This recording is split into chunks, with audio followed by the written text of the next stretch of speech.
Welcome on board the Rich Planet Starship, broadcasting from somewhere high above the Earth. It's time to introduce this week's guest onto the Starship.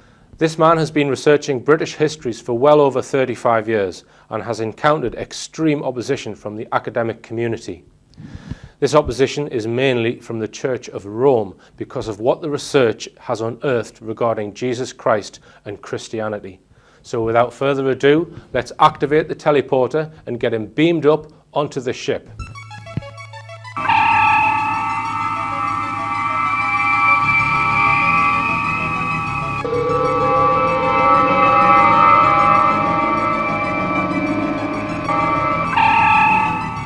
It's Alan Wilson. Welcome, Alan. Do have a seat. Welcome on board the Starship, Alan. Are you well? No, not too bad. Good, good. Okay, well, you've written lots of books along with your partner, Baron Blackett, and I've got some of them down here. We're just going to briefly start to give an overview of your research. By all means. Sure. This is your latest book, I believe. Yes. Which is The Trojan War, 650 BC. Yes. I believe there's some controversy over that date, Alan, is that right? There was controversy late in the reign of Augustus, the first emperor of Rome, just BC.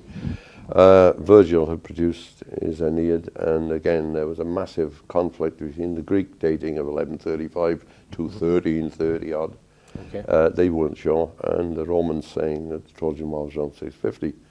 The Frank list of kings takes you back to about Antenor of Troy again, 650. Okay. The British histories, as recorded in Wales, certainly give a date of the arrival of Brutus at 500 BC in Britain, which again is 650, and the Hebrew records, 650. Well, I mean, so, my knowledge of ancient British history could be written on the back of a matchbox. Yeah, but, why not? We're here, you know, you're going to try and enlighten me on British history, and the book that you wrote before this one is the Discovery of the Ark, which charts your journey to, you believe that the Ark of the Covenant is buried in Wales, and we're going to talk a little bit about that later. Sure, no problem. Okay, and then we've got Moses. Moses and the Hieroglyphs. Okay. Yep. And we've got another of your works, which is the King Arthur conspiracy, which That's it. we're going to have a look at this artifact here, which is King Arthur's cross. Which do you care to tell us a little bit about that, Alan? Well, there was an excavation done at St. Peter's Sub Montem Church in 1990. The excavation showed that the church went back to the 1st century AD. There were 7 or 8 successive buildings. It was variously destroyed. And it is either it's the burial spot of Arthur II. Okay. And I believe you uncovered 2 gravestones there, is that right? Well, there were a number of gravestones there, but what we were getting at, we were most of the way down to a crypt underneath the church. And the excavation was struck by a freak 100-mile-an-hour wind storm Sunday mornings. And then in the next fortnight, 2 70-mile-an-hour storms. The hill faces the Severn, and you've got the Atlantic and the Severn, and the excavation was wrecked. And you know, the fact that this is King Arthur's cross is disputed by academics. Nobody's disputed it. No one's disputed it. Okay. We did ask the National Museum of Wales to test it for us, and they refused to test it. Because what can you do? I mean, there are mainstream historians who think that King Arthur was completely fictitious. Are they not? Well, if you have that statement, then all I can say is you've not bothered to read any ancient British history. Okay. Because it's impossible to make that statement if you have read any ancient British history. Well, we're actually going to have a look at the cross. Welcome on board the Starship, Baron, and thank you very much indeed for bringing this artifact with you. I'd just like to take a sceptical point of view. I mean, have you had this thing authenticated? Yes, the Electrum Cross has been authenticated by the most reputable, reliable sources, including Bodycode, the international metallurgy analysts, who have got branches all over the world, Australia, China, United States of America, and so forth. And we have this report has actually been published in front of the book, The King Arthur Conspiracy. Okay. It's also been authenticated by the American Historical and Epigraphical Society. So there's several reports to substantiate that there's no doubt about the cross's authenticity. Okay, and I believe due to the metallic content, you can roughly gauge the age of this cross. Is that true? Approximately, it's early, but around 350 AD, approximately, I would guess, all in all. Right. Judging by all the reports and the general consensus of our investigations. So does that not put it in the time of Arthur the First rather than That's Arthur what I the think. Second? Yeah, I think that Okay. it could be, yes. Right. So you think it may be King Arthur the First cross. And what about academic response from archaeological circles and that kind of thing? How did they respond when you uncovered this? Well, firstly, we found that many academics, and particularly the ones in university, start with their preconceived mindsets within an inaccurate framework. Mm-hmm. In other words, they don't start with a clean sheet. They sort of refer to each other's books too much. Mm-hmm. Basically, we start with a clean sheet and we operate on the scientific level, analysing the facts with industrial techniques of analysis. Okay. Basically, but the point is that there's been no actual negative responses about it. It's been basically kept in a sort of a low profile position. Okay. Okay. Right. And what about, has there anything like this been found before? Yes, about approximately 18 months ago, a cross was found by Quentin Hutchinson, Okay. and this was reported in the Times on the 22nd of September 2008. It's almost an identical cross in circumference and in weight. It's approximately 9 inches in length. It weighs about 2 pounds in weight. It's electrum, and the headline is "A Christian amulet that ruined my life is not a hoax." Okay. Now, Quentin Hutchinson had the same response, hostile response as we had, Okay. what we have experienced.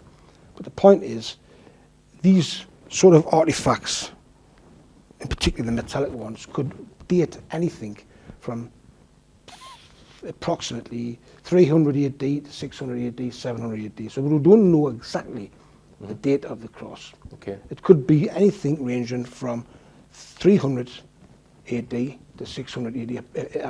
That's a general sort of consensus of opinion among the experts which we have instructed to investigate. And have you had it valued? I mean, I guess you can't put a value on something How like this. can you put a value on such a unique artifact? Okay. Okay, well, thanks very much indeed, Baron, for risking the teleporter machine, you know, because it would have been a disaster if you'd appeared and the cross hadn't. So I'll let you take it back down to planet Earth, and thanks very much indeed for Thank coming you. in. Okay. You believe that ancient British history has been distorted over the last sort of 100 to 200 years, and that, that basically the Roman occupation was far less than is stated in normal history books. Now, we need to go back, I think, to 700 BC with the 10 tribes of Israel. Can you tell us about those, Alan? And The second migration into Britain is that one you're referring to. What has happened is that we had an ancient alphabet in Britain. Julius Caesar describes it, numerous others. I mean, David ap Gwilym died 1367, describes it. It's on ancient stones of 600, 500 BC, AD in Scotland, in England, and in Wales. It's described by a number of writers in Wales in the 1425, 1450, 1470 period. Rhys Goch of Oswestry wrote a whole poem about it in 1582. this is the, And is so it pronounced the alphabet, Culbra? the Ottoman alphabet, yeah. So the dispute has been that in recent times, and I mean recent times, 1930s onwards, the Culbran alphabet was declared to be a forgery of 1800.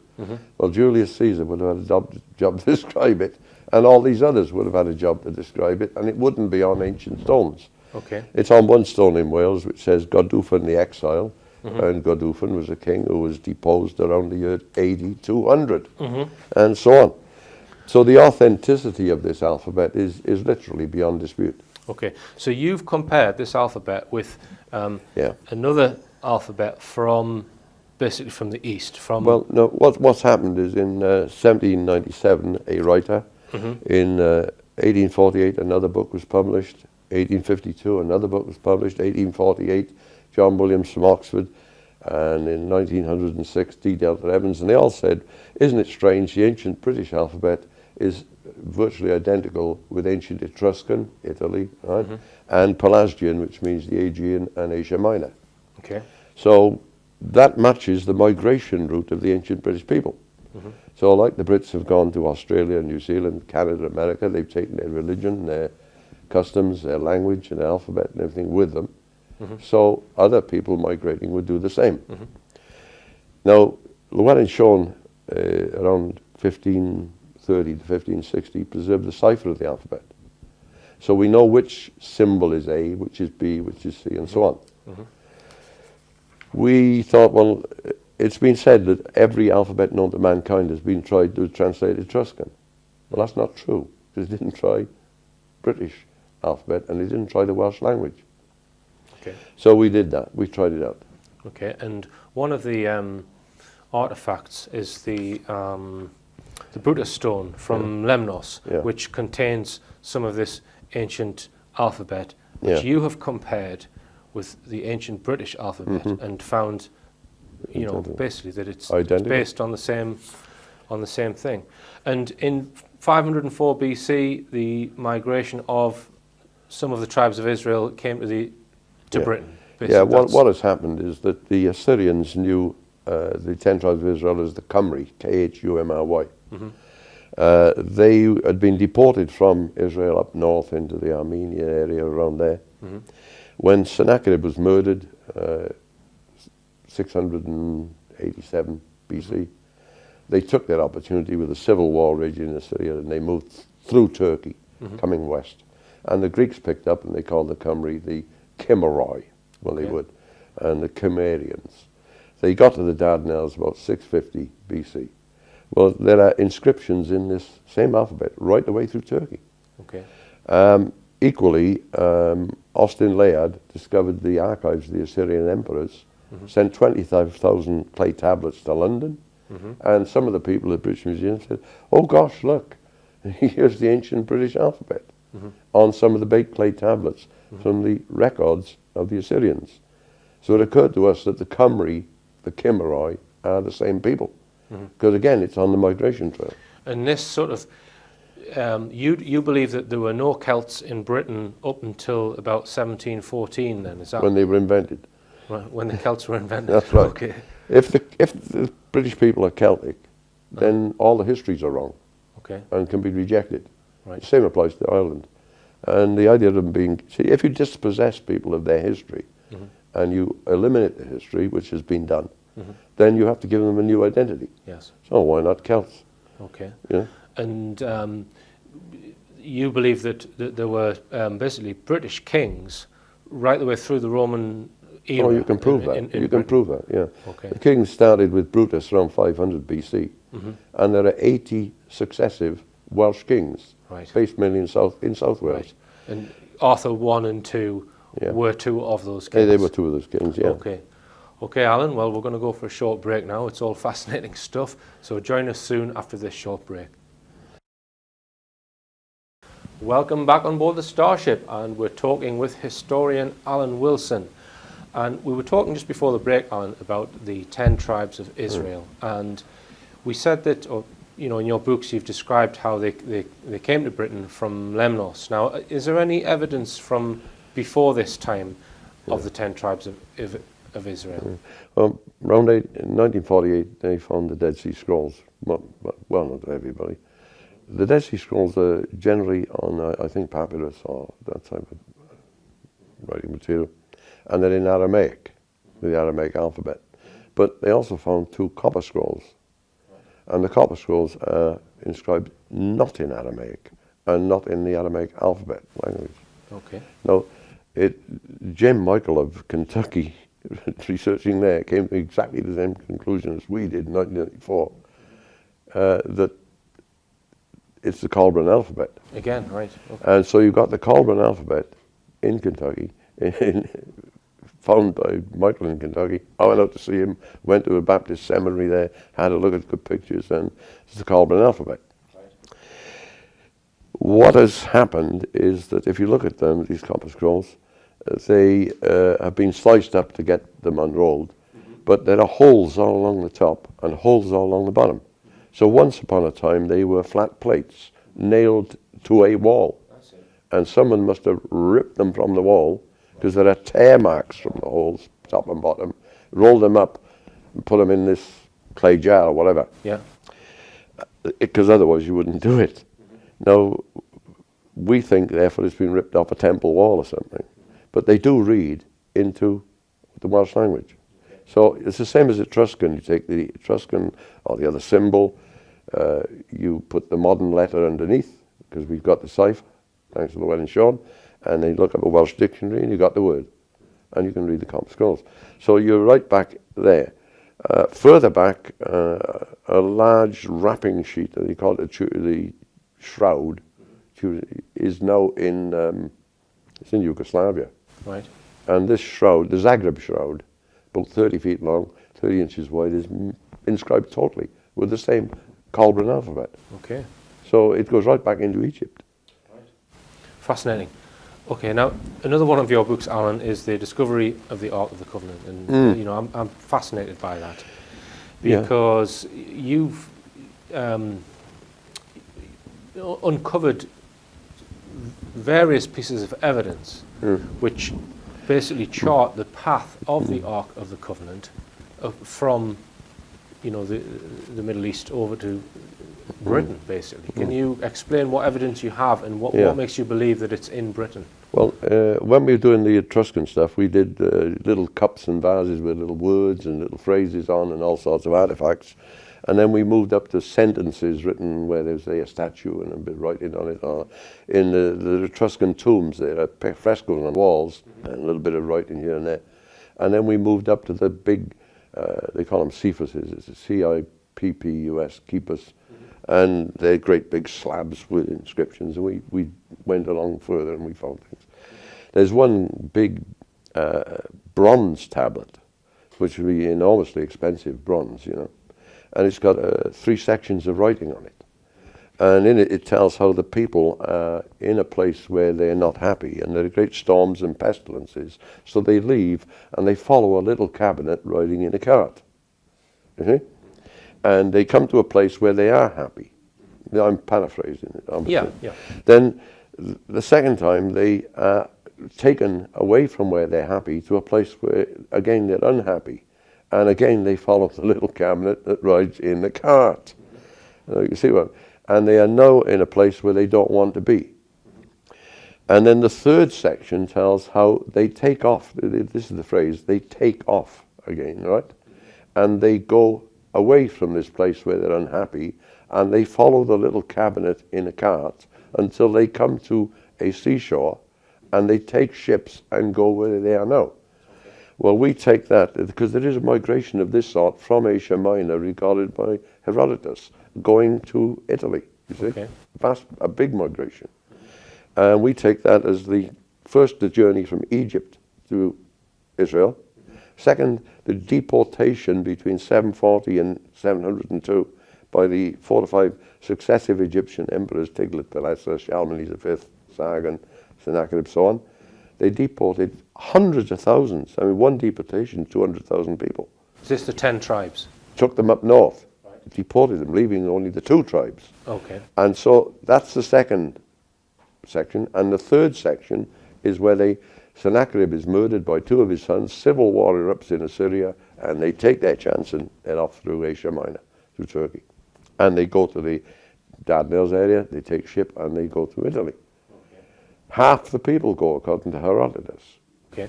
The other half stay. Now, that would fit, again, the little cabinet riding in the cart we think is the Ark. I don't think it can be anything else. Right. So the other half had the Ark. It either goes to Italy or it comes to the UK. Okay. One of the 2.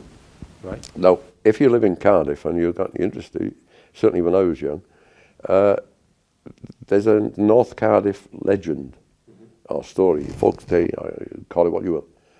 And it says that there's a giant or large wooden cabinet or box, and the box contains a great treasure, but it's guarded by 2 Cigfran Goa. giant ravens. Now, it doesn't take a genius to see the Ark of the Covenant containing the stones, Moses' tablets or something, and on the top are the two cherubim with their wings fiercely guarding the Ark, you see. Because the cherubim wasn't a little angelic figure. I've covered that in a program actually, yeah. Ferocious. The highest rank of angels, which were It was pretty ferocious, nasty. yeah. You didn't want to meet him. So somewhere north of there, well, in modern times, people were going up having a Sunday with their metal detectors looking for this. It goes right up to Rhondda and over to Maesteg, that area. They don't know what it is. About 15 years ago, two brothers from the top of the Rhondda out one Sunday with their sandwiches and their metal detectors. They sat down on a mound, and one of them forgot to put his metal detector off. And of course, it goes ping, ping, ping, and they thought, oh, they'd found it, but they hadn't. Right. They'd found £90,000 worth of Roman coins. Okay. But people were looking for this object. Now we thought, hang about, this is the little box that rides in the cabinet. Because if the people come from Lemnos under Brutus and they come here to the UK, then here we are, we've got the Ark in the UK. Right. And this is the zone. Right. Okay. So we're in an area, a zone. Right. Okay. Now, you then started looking at ancient mounds, didn't you, Alan? Yeah, my colleague... Which brought new evidence, you know, and basically eventually guided you to the location. There are large earth mounds scattered right across Pater Gwent and Glamorgan and up to Brecon. Maybe 50 miles that way and, you know, across east to west and 30, 35 miles north to south. Okay. There's another great big patch of them down in Pembrokeshire, these mounds. My colleague said to me, what's the name of that? Because he's a Newcastle man. I'm half Newcastle and half Cardiff, father and mother.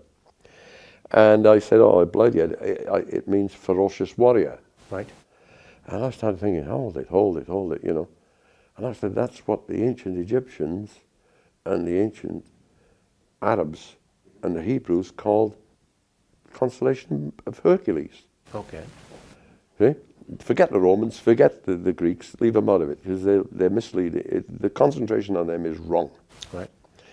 So we already knew there was another huge mound over to the east, and that's called Tumbalum, means the he-goat. Right. The billy goat. Well, hang about, the constellation main star Hercules, and then you've got Capricorn, the goat. Right. So we knew that we were looking perhaps at the main stars, the first and second magnitude. Right. The brightest constellations. stars. Yeah. Up on the hill then, down below, just outside Cardiff, the Garth Mountain, there are 3 mounds in a row, 2 big ones and 1 little one. Well, you know the Adrian Gilbert and Beauval business of the 2 big pyramids and the little one, the Belt of Orion. Yeah. Orion's belt, the Giza pyramids, yeah, we all know in that. relation to these others, that was in the right position. Okay. Now, once you know 2 or 3, you can triangulate, and you find the pole star. Okay. And we did, we triangulated, and we found a standing stone. Okay. So we now had the pole star. And from there, you could work out all these other mounds. We've got a map here. I'll just unfold it on the desk, which basically, I mean, you may not be able to see it too well, but you've charted on here. This is the pole star here. Am I right? Yeah. So where there's a huge standing stone. They're not huge, but it's a standing stone. Okay, it's standing stone, and there are many other. Well, how many ancient mounds are there marked on this map, Alan? I mean, well, we've got 50 or 60 located. 50 or 60. Yeah. And you believe that all of these mounds represent a bright star? Yes, or a well, constellation? it can't be otherwise. Right. I mean, it's difficult to see it any other way. Okay. You look for, well, Taurus must be over there, and they're in the middle of it, an estate in Cardiff is a mound, I mean, you know. And what about, so that means that if it was the people from, you know, Assyria or the 10 tribes that made these mounds, that means they must all be after 500 BC, is that, well, would yeah. that be right? Or? Well, we don't know. Don't know. The first migration is from Syria to Britain with Albine. Right. Masses of evidence for that dug up by the great Leonard Woolley. And what year was Didn't that? realise it. He was excavating 1922 to 34, got overshadowed by Tutankhamun, but his discoveries were greater. Right. But what year were the discoveries from, would you say? Well, they would have come into Britain, the Syrians, right? That's where you get the name Surrey. Right. That's why in the Odyssey, Homer, in the Odyssey, Ulysses says to his farm bailiff, "Where are you from, actually?" "I'm in for the great island out in the Western Ocean called Surrey." Right. Surrey, you see? Right, okay. It is a hell of a lot mix. But the point is that we now knew that these were star mounds. Right. And we also knew that we had the two migrations pegged down, because the archaeologists will tell you there are two sudden eruptions in Britain of huge, high-quality metalworking cultures. Okay, Alan. Well, and they come out of nowhere. Right. Well, we'll come back to the Ark of the Covenant in part 3. Welcome back on board the Starship. And that music video was by Steve McGee. And you can find more of Steve's work on the internet. If you just Google Steve McGee music video, you'll be able to find some of his work on YouTube. And we are joined by the Starship rodent, Ulysses. Now, some people have suggested that Ulysses here is named after the Greek mythological character. In fact, that's not strictly true. He's named after the cult 1980s television program Ulysses 31, which was actually based on the Greek mythological character. I didn't understand a word of that program. It was very Bob Lazar, but it had a great theme tune. Okay, now it's time for the interesting person of the week. And this week it's Brian, who's an ex-footballer nonetheless, and he's talking about his UFO sighting. My name's Brian Croft and I'm from Chester, and about 5 or 6 years ago I had an experience of actually seeing a saucer-shaped craft. It was about 8 o'clock in the evening, and I was driving along quite high up on a hill where you can actually see quite a distance of the Cheshire area and the Welsh area, and I noticed just sort of hovering behind a cloud was a silver disc, and originally I assumed, well, it was a plane, but what drew my attention to it was the stillness, and it didn't move. And then as I kept looking and staring, it actually, at great speed, sort of vertically, and I wouldn't estimate whether it'd be a mile, stopped, and then actually just shot off to the right at astronomical speeds, and I was just blown away, and actually 4 or 5 days later I went into the local shop, and I was hovering about looking for a DVD, and there was 2 elderly gentlemen behind me that actually witnessed it, and they were actually right beneath it, so that was one of my sort of first UFO experiences. Very interesting, I think you'll agree. If you suspect that you may be interesting, or perhaps have interesting tendencies, then we would like to hear from you. So why not make a YouTube clip, try and keep it under 2 minutes, and send a link to the clip to starship@richplanet.net, and you can talk about anything you like as long as it's interesting. Which brings me to the interesting scientific fact of the week, which is this.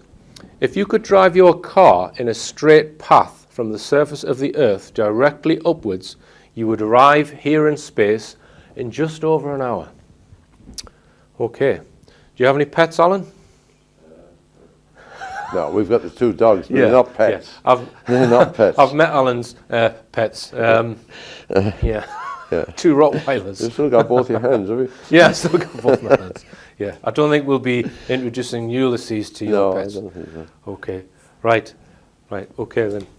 Well, let's continue to talk about the Ark of the Covenant, because I'm absolutely fascinated by it. And one question I've got for you, Alan, if we could put a price on the Ark of the Covenant, what would it be? My opinion would be about 2 billion. 2 billion? £2 billion. That's 2,000 million pounds. Well, you see, when we were starting this research, way before we got to this, we met Lord Jack Brooks in the House of Lords.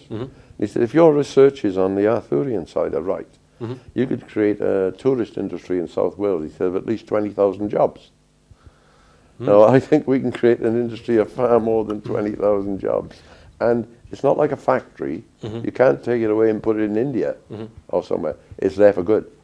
permanent. I mean, this is why I give credence to your Art of the Covenant work, because of the King Arthur work, you know, which to me seems 100% plausible. The cross, you know, the graves that you've uncovered.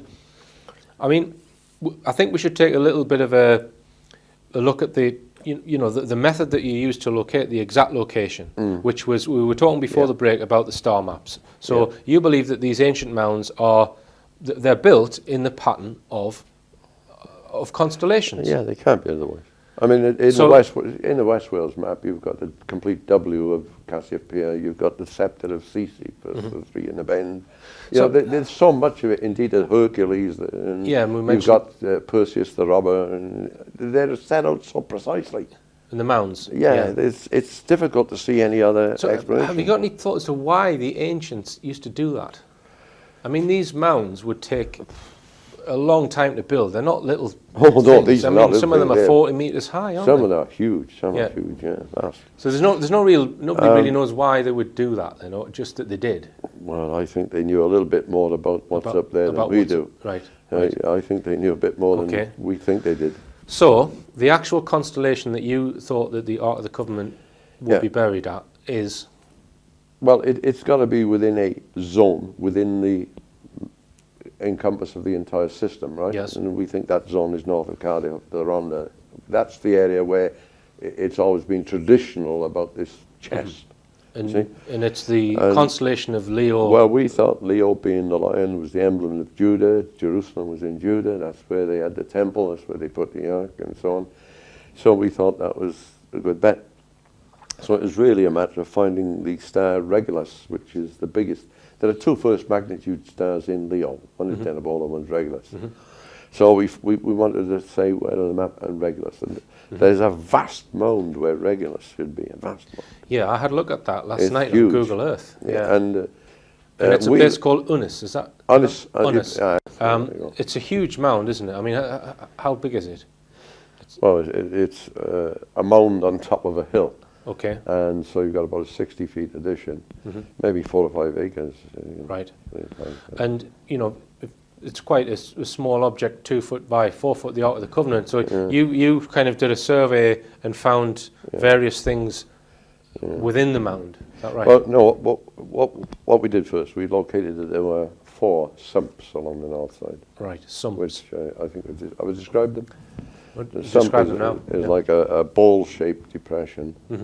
It's a man-made bowl shape in the side of the hill. Right. About, what, 12 feet in diameter? Yeah, about that. Right. Underground chamber always had a hole in the floor. Right. And they dug a tunnel down towards the outside of the hill. If that's the hill, the tunnel goes down to the outside of the hill.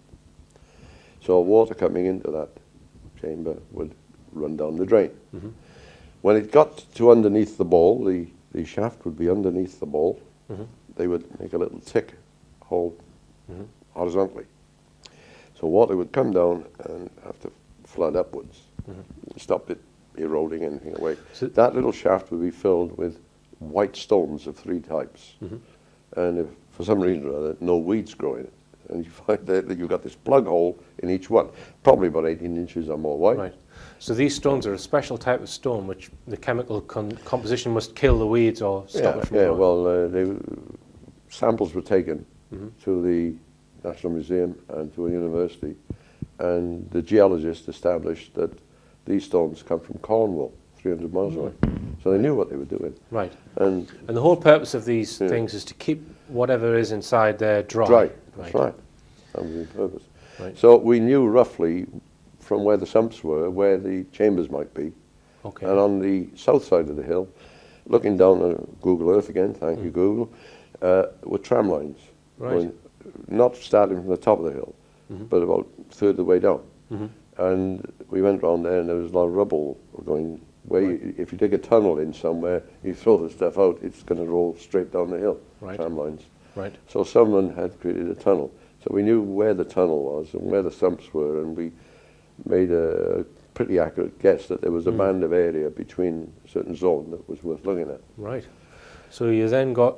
We got Alan Hassel from London, who's, in my opinion, one of the best metal detector types in the world. He's the first guy in the world who ever managed to do metal detection underwater. You know, Right. what a character. Right. Ordinary guy, but good at what he does. And he's got a detector that goes down 30 feet, and it'll differentiate between ferrous and non-ferrous metals. Okay. And we located an item 4 feet by 2 feet, non-ferrous metal, which is the size of the lid of the Ark of the Bible, as in the Bible. Ark of the Covenant, not the Ark of the Bible. And obviously, you know, that is the correct size. It's non-ferrous metal. It's in the right place. And Take it from there. okay, so you were in contact with the landowners when you were doing this Yes, research. yes, and, oh, yes, you know, I yes. would be there with my shovel, digging it frantically if that was my land. I mean, what did the landowners say to you about this? Well, I think they're typically Welsh farmers, and you know, they earn a living from selling, breeding sheep, and they're good businessmen. They've got other businesses as well. Yeah. I think they think we're slightly mad, Right. if not completely gone. It's a big shock for them, and I think they've made the mistake of consulting some of the experts. You know, people in the university or so who've never thought of doing anything in this direction, Right. and have no knowledge whatsoever of what. Yeah. I think there's a bit of, oh my God. The other thing they don't want is if a big fuss was made and there's nothing there, then they're going to have all sorts up there on the evenings and because weekends. the you know. implications. They don't want them on their land. So let's say if the Ark of the Covenant is there. Yeah. The implications are what to the history of Christianity, and you know, how would we have to rewrite things? Well, Christianity starts off in Britain in 37 AD, the last year of Tiberius, for a start. It doesn't start in Rome. Right. It's taken to Rome in 51 AD by the family of Cranach. Right. So that is a fact. Cardinal Bronius, Cardinal Alfred, and So I that could quote you completely a whole list flies in the of face references. of what would, you know, the mainstream historians would. Well, if the mainstream historian does any historical research, then Yeah. he'd have to agree with us. Okay. If they don't do any research, which is most of them, they just read each other's work. And the other thing, if the Ark, It's a fact. It's been admitted by the Bishop of Rome anyway. right? If the Ark was found there, it would possibly be some kind of unifying Yeah. thing for Islam and Christianity. Yes, I think so. I mean, the Muslims definitely believe in Moses, and so do the Jews, and so do the Christians. There's a lot of row going on at the moment with certain, let's call them misguided people, want to dig underneath the Temple Mount and go under the mosque Yes, you know, yes. in Jerusalem. There'd be no need to do that because it's not there. Yeah. And therefore, you know, you might have a settlement of that contentious issue for a start. Yeah. They might find they've got something in common. Yeah. You Yeah. know. Which could unify some of the Yeah, world's if you look at religions, what which you've got are, in common, you rather know, than what your differences are. I mean, I personally think that there are people who are trying to divide and conquer, you know, the religions of the world, and put Muslims against Christians, and you know, Yeah. create wars. Well, it's always, religion has always resulted in wars. I mean, let's face it, it's time to stop it. The main thing that I would say is that this is not the only thing that we found using this system. There are 13 Mabinogi tales, right? And the last 3 are about knight errants going on their journeys. Peredur, his steel shirt, is Jupiter, going around the stars, Okay. the planet. Right. Geraint is Mars, going around on journeys through the stars. Right. You see? Okay. They're not knights as we know them on Earth, charging around the forest, you know. I see. Yes. and Yes. Therefore, these stories tell us where to go for other things. Right. So a planet, for example, on your mound map would not be in a fixed position. No. It would be moving around as they do. No. Yeah. You follow the journey on land. What's happened in the sky, you can follow it on land. So we found other things. We went in search. Anglo-Saxon Chronicle says that, you know, and they, the British, gathered together all the treasures of Britain in one place and buried them, and no man has ever seen them since. Okay. We know where they are. And We know where they are. just to finish, Alan. I mean, Yeah. obviously, we could probably do a whole series of programs on your Go on all information in all of these books.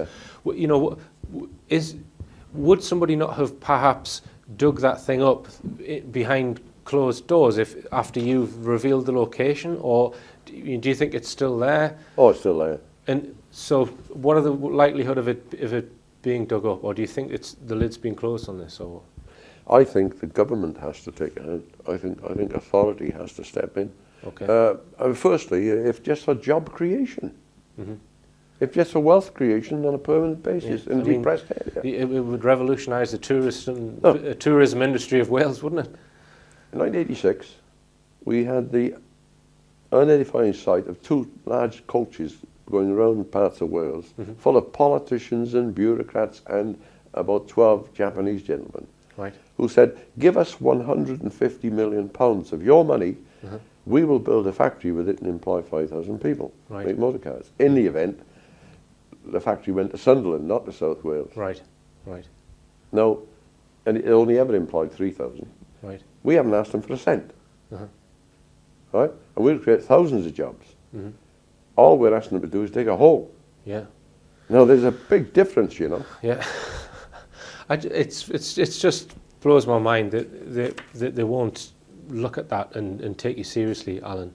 And you know, we'll have to invite you back to you know, discuss some more of your work. But really, thank you very much indeed for coming in, Alan. It's fascinating. I need to read some of your books and expand my knowledge of history. So thanks very much indeed. It's a pleasure. Okay.